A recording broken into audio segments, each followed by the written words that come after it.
Hello everyone and welcome back to my opinion. India have won their third group stage match, meaning they've won 3 out of 3, and they'll be playing against Australia in the first semi-final in Dubai. Let's get into this review.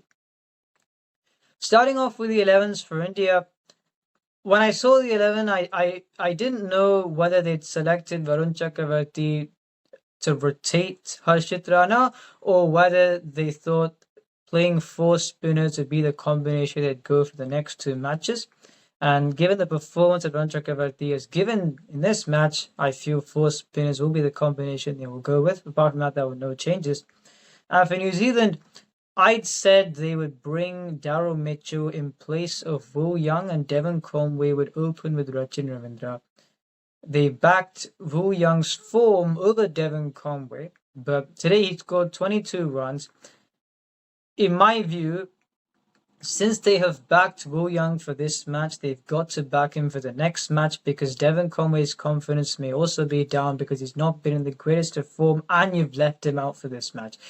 If you bring Devon Conway in for the next match because you thought Will Young didn't make a big score, then I feel a team that has done well thus far. They've won the first 2 matches convincingly and did a lot of things right in this match. If you've got an assured side that when you're getting to a knockout match, you're tinkering with the opening combination, it may not bode well for you. So I feel since they've played Will Young this match, they've got to play in the next match. And Mitchell Santner won the toss and chose to field first. As an Indian fan, I was happy because I wanted India to be tested when batting first. They'd won the first 2 matches chasing. And so I was happy that Mitchell Santner had chose to field first. And with the first 10 overs, India were 30 for 3 at one stage. And look, considering the Virat Kohli dismissal, yes, it was a fantastic catch from Glenn Phillips.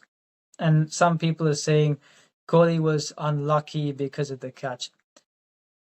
If you're looking at the field, it was a fairly congested offside field, and had that ball gone towards backward point, would that catch have been taken? I don't think so.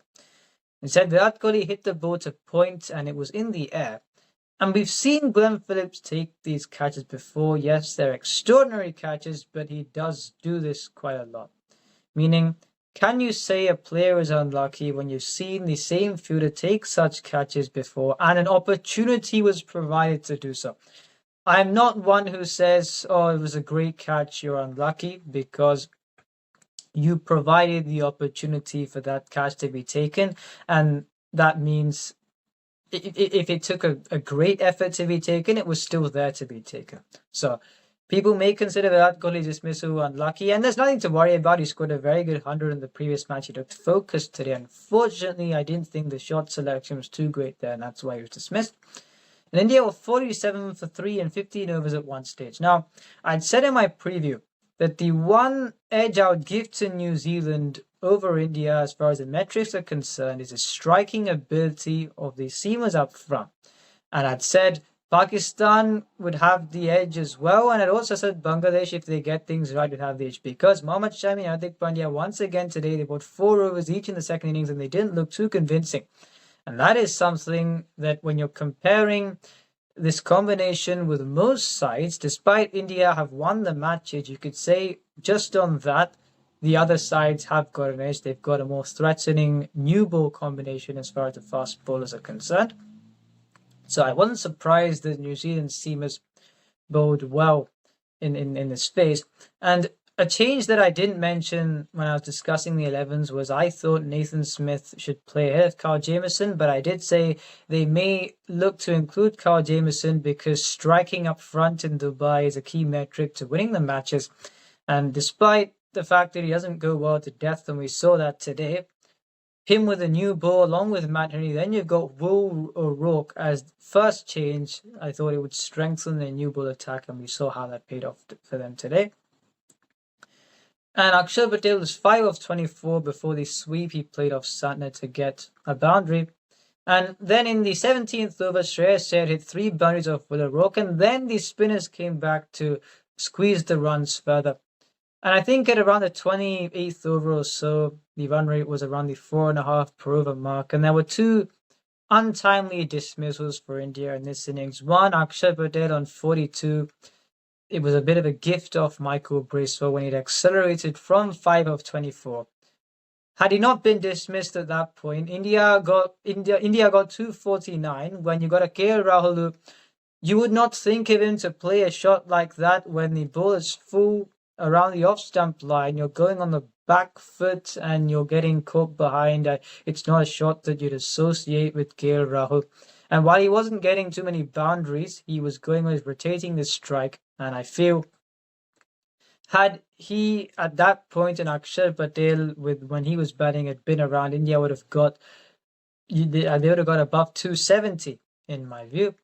And I've said before that you need 280 at least at this venue. India were at least 20 runs short. I thought 30 runs short with the 249 that they got. And Hardik Pandya at the end, after wickets fell, he scored a few boundaries and they got to 249. And I've said this before, New Zealand, in terms of generally how they employ their strategies, I feel they are the best strategical team in the world, on a general basis. I wasn't surprised that they delivered a disciplined performance of the ball, 2 fantastic catches from Glenn Phillips and Kane Williamson, 2 one-handed catches. And going back to my preview, I'd said the fast bowlers would be the one who would create an impact here. And apart from Varun Chakravarti, have we seen a spinner in this tournament running through the opposition? At this venue, no, we haven't. And the reason why New Zealand were able to restrict India is because Matt Henry 5 for 42. Then you've got Carl Jamieson who bowled well up front. Then Will Rourke, whose figures don't look as good as the way he bowled. And then you got Mitchell Santner who played the containing role going at 4 and over. Then Michael Bracewell was hit for a few boundaries, so his figures are ruined. And then Rachin Ravindra, who also bowled well, 1 for 31. And there was a time, I think in the last ball, the 27th over, where the ball turned, beating Shreyas Iyer's outside edge. But you're looking at their figures. I'd said in the previous video that they will not be able to attack India with spin, and we saw that despite the fact that they bowled economically, and especially at this venue, despite the fact that spinners bowl economically, most of the time they do not run through the opposition, and with the lack of an offensive gear that the New Zealand spinners have got, I mentioned that in my preview as well, I'm not surprised that we saw such figures. And now, New Zealand's batting innings, the Indian fast bowlers once again started off very tepidly. I feel that because they've got the 4 spinners bowling well, that's the combination that they will look to go with to really break the back of the opposition as far as the opposition's batting innings is concerned. Because I feel Shami, we've seen fairly lukewarm performances from him. Yes, he got the 5 against Bangladesh, but I don't think he's back to match sharpness or match fitness. And Hardik Pandya, I've said for long, wasn't bowling defensively. They got a bit of a free wicket, the wicket of Rachin Ravindra, and that was what gave them that initial confidence. And then Wu Young on the scores on 49. Now, one of the metrics I'd said in my preview was those who don't get bogged down in the middle of a fade against the spinners, and they didn't lose a wicket for this time period, but 44 without loss and 14 overs against a spin, chasing a score where, yes, it's not a big score, but you can't play too slowly, especially if you go on to lose wickets, then it'll start looking like a big score, and that's what we saw happen. When at the 30 over stage, New Zealand were 125 for 3, and they needed to go at a run of ball to win this match with 7 wickets in hand. You thought they were in the driver's seat to win. And Tom Latham playing a reverse sweep to a quicker full delivery from Jadeja, and that was what sparked the collapse. And you're looking at Kane Williamson's innings here, 81 of 120. He was 37 of 47. And when wickets are falling around you should look to be a bit more busy at the crease in a risk-free manner, which he has every capability to do so. And instead, he slowed down quite a bit.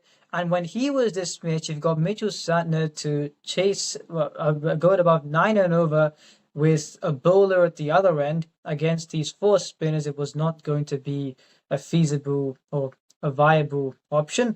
He scored 28, he was dismissed, and a convincing victory for India. Once again, the first time a spinner has run through the opposition in Dubai in this tournament. Varun Chakravarti 5 for 42 and 10. He will surely play the semi-final match against Australia. Hardik Pandya will be the one-seamer. And then on Mohammad Shami, Arshdeep Singh or Harshit Rana, the three seamers vouching for that spot. Now Mohammad Shami, as I said, is he up to full match fitness and match sharpness? No. Harshit Rana, will he take wickets with the new ball? I don't think so. Meaning Arshdeep Singh, who hasn't played for a while. Now, will he be up to match sharpness despite he's been playing very well? You also don't know, he may be. So, between Mohammad Shami and Arshdeep Singh, I think is the call. And it depends who they feel would be more fit to go on the day. But because Mohammad Shami has played all three matches, I think he will start in the semi-final. So, if the Indian seamers strike up front, then I feel nothing is stopping India from winning this tournament because they've played the extra spinner and things have paid off for them. And a lot of people are saying India have got an advantage because they supposedly know the conditions because they've been playing a lot of matches at this venue. And I'd say, which professional cricket setup nowadays looks into analytics that much that they make such decisions based on data they collect on the venue? No one does that. Which is why people are sending teams from Pakistan to Dubai, then flying back again, because they think being there will somehow help them go better when it won't.